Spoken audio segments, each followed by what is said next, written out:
సమీక్షా సమావేశం జరుగుతున్నది. మరి రాబోయే పార్లమెంటు ఎన్నికల్లో ఎలాంటి వ్యూహాలు ఎత్తుగడలు అవలంబించాలి, ఏ విధంగా ప్రజల దగ్గరికి పోవాలి, ప్రజలకు మరి తెలంగాణలో బహుజనవాదం గురించి చెప్పాలి అన్న విషయాల మీద మరి ఇక్కడ కార్యకర్తలతో సమీక్షా సమావేశం జరుగుతున్నది. మరి భారతదేశంలో రాజ్యాంగం ప్రమాదంలో ఉన్నది. రాజ్యాంగం ఇచ్చిన హక్కులు ప్రమాదంలో పడబోతున్నాయి. రాజ్యాంగ సంస్థలు ఏవైతే ఉన్నాయో సిబిఐ కానీ, ఈడీ కానీ, లేకపోతే ఇంకా రకరకాల సంస్థలు ఏవైతే ఉన్నాయో ఆ సంస్థలను వాడుకుంటూ దుర్వినియోగం చేస్తూ మరి కేంద్రంలో బీజేపీ ప్రభుత్వం చాలా ఘోరంగా దుర్మార్గాలు చేస్తూ ఉన్నది. మరి ఈ పరిస్థితుల్లో తెలంగాణ ప్రజల హక్కుల కోసం, వాళ్ళ భవిష్యత్తు కోసం, అదేవిధంగా రాజ్యాంగం కోసం ఈరోజు బహుజన్ సమాజ్ పార్టీ పెద్ద ఎత్తున కూడా ప్రజల్లో పెట్టుకోబోతున్నారు. మరి ఈ సందర్భంగా నిన్న భారత రాష్ట్ర సమితి అధినేత మరి తెలంగాణ మాజీ ముఖ్యమంత్రి కేసీఆర్ గారితో కూడా మాట్లాడడం జరిగింది. ఒక బలమైన మరి కేంద్రంలో ఉండే బీజేపీ పార్టీ ఒక విచ్ఛిన్నకరమైన కుట్రలతోని, కుతంత్రాలతోని రాష్ట్రాల హక్కులు కాలరాయాలని, అదేవిధంగా మరి బహుజనుల హక్కులు కాలరాయాలని చెప్పేసి రాజ్యాంగాన్ని రద్దు చేయాలనే కుట్రలతో మరి ముందరికి వస్తున్న ఈ పరిస్థితుల్లో మరి బహుజన్ సమాజ్ పార్టీ వైద్య కుమారి మాయావతి గారి ఆశీస్సులతో ఇక్కడ మరి భారత రాష్ట్ర సమితితో కలిసి పనిచేద్దామనే ఒక నిర్ణయం తీసుకోవడం జరిగింది. ఆ సందర్భంగానే మరి ఎక్కడెక్కడ కలిసి పనిచేయాలి, ఏ విధంగా పనిచేయాలనే విధి విధానాలు మరి నిర్ణయించాల్సిన అవసరం ఉన్నది.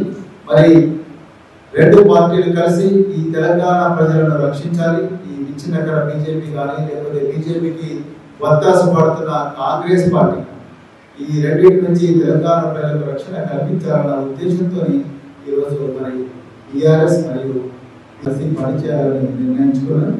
సో దాన్ని తెలంగాణ ప్రజలు కూడా ఆశీర్వదించాలని చెప్పి నేను కోరుతున్నా. మరి చాలా మంది కూడా చాలా సంతోషంగా ఉన్నారు. బహుజన్ సమాజ్ పార్టీ ఈరోజు మరి భారత రాష్ట్ర సమితి తెలంగాణ ఆవిర్భావానికి కారణమైన ఈ పార్టీ, అదేవిధంగా మరి 10 సంవత్సరాలు తెలంగాణ ముఖ్యమంత్రిగా పనిచేసిన కేసీఆర్ గారు వారితో కలిసి పనిచేస్తున్నందుకు చాలా మంది కూడా మరి ప్రజలు చాలా సంతోషంగా ఉన్నారు. మరి తెలంగాణలో కూడా ఈరోజు అధికారంలో ఉన్న కాంగ్రెస్ మరి అప్పుడు కేసీఆర్ ప్రభుత్వం ఏవో దుర్మార్గాలు చేసింది, ఏవో అన్యాయాలు చేసింది, కుంభకోణాలు చేసిందని చెప్పిన కాంగ్రెస్ ప్రభుత్వం ఇప్పటి వరకు కూడా చేసింది ఏది లేదు. కేవలం ఈవెంట్ మేనేజ్మెంట్ మాత్రమే నడుస్తున్నది. ఇంకా నిరుద్యోగులు ఇప్పటికి కూడా రోడ్ల మీదకి వస్తూ ఉన్నారు. అదేవిధంగా విద్యార్థుల ఆత్మహత్యలు ఆ విధంగానే జరుగుతూ ఉన్నాయి. మరి అలా రైతుల పరిస్థితి కూడా అంతే ఘోరంగా ఉన్నది. మహిళలకు హారిజాంటల్ రిజర్వేషన్, వర్టికల్ రిజర్వేషన్ విషయంలో కూడా ఎలాంటి స్పష్టత లేకుండా వాళ్ళ హక్కులు కూడా కాలరాస్తా ఉన్నారు.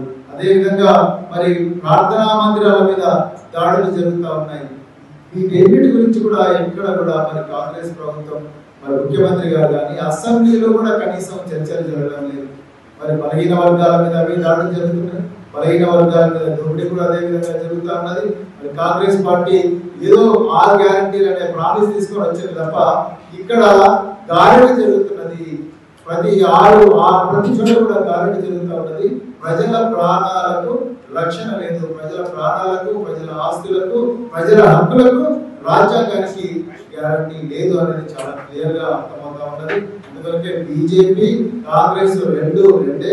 అందుకే తెలంగాణ ప్రయోజనాల దృష్టిలో పెట్టుకొని, తెలంగాణ ప్రజల ప్రయోజనాల దృష్టిలో పెట్టుకొని, మరి ముఖ్యంగా తెలంగాణలో బహుజన ప్రజానీకం యొక్క ప్రయోజనాలను దృష్టిలో పెట్టుకునే మరి బహుజన్ సమాజ్ పార్టీ అదేవిధంగా భారత రాష్ట్ర సమితి రెండు కలిసి పనిచేయాలని నిర్ణయించుకొని ఎక్కడెక్కడ పోటీ చేయాలనేది, ఏ విధంగా పోటీ చేయాలనేది, ఏ ఎజెండాతో వాళ్ళని ఒక విధి విధానాలు ఒక 2-3 రోజుల్లో నిర్ణయించడం జరుగుతుంది. తదుపరి కార్యక్రమాన్ని కూడా, తదుపరి కార్యాచరణ కూడా మరి త్వరలోనే ప్రకటిస్తామని చెప్తున్నాం. అదేవిధంగా మరి రాగంలో ఈసారి బహుజన్ సమాజ్ పార్టీ తప్పకుండా గెలవాలనే ఒక దృఢ నిశ్చయంతో పనిచేస్తా ఉన్నారు. సో మరి దాన్ని కూడా మరి నాగరికత పార్లమెంట్ నియోజకవర్గ ప్రజలు, అదేవిధంగా మరి అచ్చంపేట నియోజకవర్గ ప్రజలందరూ కూడా ఆశీర్వదించాలి. మరి ముఖ్యంగా ఈ ప్రాంతం చాలా వెనుకబాటు గురైంది. మరి సాగునీటి సదుపాయం కూడా అంత గొప్పగా లేదు. ఇలాంటి ప్రాంతాల్లో ఎడ్యుకేషన్ కూడా అంత గొప్పగా లేని పరిస్థితి, వీటికి రావాల్సిన చాలా సౌకర్యాలు మరి ఇక్కడికి రాని పరిస్థితి. అందుకని వీటన్నిటిలో కూడా మరి బహుజన్ సమాజ్ పార్టీ ఎప్పుడు కూడా ప్రజల పొద్దుగా ఉంటుంది. నిరంతరం ప్రజలకు అందుబాటులో ఉండే పార్టీ బహుజన్ సమాజ్ పార్టీ, ప్రజల మధ్యలో ఉండే పార్టీ బహుజన్ సమాజ్ పార్టీ. అందువరకే మరి ఈ పార్టీని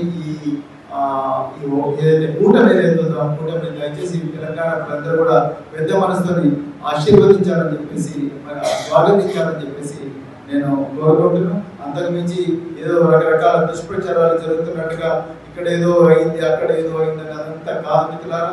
ఇది కేవలం తెలంగాణ ప్రజల ప్రయోజనాలను దృష్టిలో పెట్టుకొని రాజ్యాంగం రక్షణ కోసం, రాజ్యాంగం ఇచ్చిన హక్కుల కోసమే మరి చేయబడ్డ ఒప్పందం అనేది దయచేసి మీరందరూ కూడా గుర్తుపెట్టుకోవాలి.